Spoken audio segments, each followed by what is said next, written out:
റമദാൻ പാപമോചനത്തിൻ്റെ മാസമാണ്.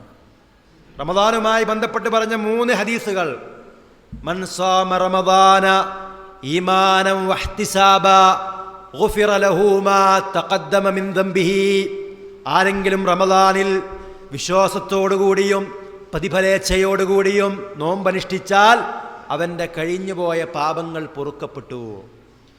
മൻ ഖാമ റമദാന ഈമാനൻ വഹ്തിസാബ ഗുഫിറ ലഹു മാ തഖദ്ദമ മിൻ ദംബിഹി.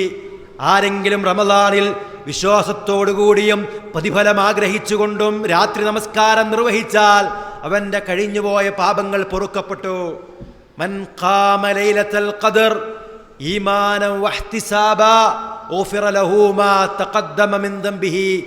ആരെങ്കിലും ലൈലത്തുൽ ഖദ്റിൽ, ഖദ്റിന്റെ രാവിൽ, 1000 മാസത്തേക്കാൾ പവിത്രമായ രാവിൽ വിശ്വാസത്തോടുകൂടിയും പ്രതിഫലം ആഗ്രഹിച്ചുകൊണ്ടും നമസ്കരിച്ചാൽ അവൻ്റെ കഴിഞ്ഞുപോയ പാപങ്ങൾ പൊറുക്കപ്പെട്ടു എന്നാണ്.